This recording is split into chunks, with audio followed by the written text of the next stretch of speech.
இந்த காலத்துல நமக்கு பெயர் தெரியாத வியாதிகள்லாம் பல வருது. இதுக்கு மூல காரணம் என்ன அப்படின்னு கேட்டோம்னா, நம்ம எடுத்துக்கிற ஃபுட் பக்கத்துல எடுத்துக்கிற சைட் டிஷ்ஷஸ் அப்படிங்கிறது வெறும் ஸ்டார்டர்ஸோ இல்லைனா சாலடோ இதை பத்தி மட்டும் நான் பேசல. நம்ம எடுத்துக்கிற லிக்விட்லயும் தான் இருக்கு. லிக்விட் அப்படின்னு சொன்னதும் நம்ம அதிகப்படியா எடுத்துக்கிற லிக்விட் தண்ணீர் தான். இந்த தண்ணீரை எடுத்துக்கிறதுலேயும் ஒரு சில வழிமுறைகள் இருக்கு. சில பேர் கோல்டு வாட்டர் குடிச்சாதான் அவங்களுக்கு அந்த நாள் நிறைவு பெற்ற மாதிரி இருக்கும். என்னதான் வெளியில குளிர் அடிச்சாலும் உள்ளுக்குள்ள கோல்டா வாட்டர் குடிக்கணும் அப்படின்னு நினைப்பாங்க. அவங்களோட பாடியை ஸ்கேன் எடுத்து பார்த்தா தான் தெரியும் அவங்களுக்கு ஸ்டப்பர்னான கொலஸ்ட்ரால் எவ்வளவு இருக்கு அப்படிங்கிறது. இந்த ஸ்டப்பன் கொலஸ்ட்ரால் இருந்துச்சு அப்படின்னாலே அதை வச்சு நமக்கு நிறைய டிசீஸ் வரும். கொலஸ்ட்ரால் அதிகமான ஒபிசிட்டி வரும். ஒபிசிட்டி இருந்தால் ஹார்ட் ப்ராப்ளம் வரும், பிபி வரும்.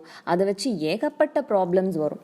ஸோ இது எல்லாத்தையுமே அடிப்படையில் சரி பண்ணணும் அப்படின்னா நம்ம மாற்ற வேண்டியது நம்ம குடிநீர் குடிக்கிற பழக்கத்தை தான்.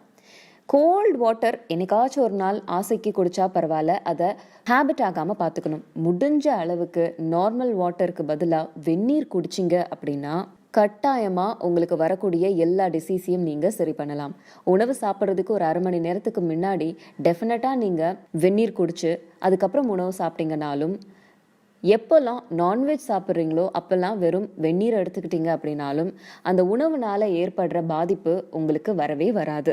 ஸோ தண்ணீர் குடிக்கும்போது அதை நம்ம சுடுதண்ணியாக குடிக்கும்போது அதனால் ஏற்படுற நன்மைகள் ஏகப்பட்டது.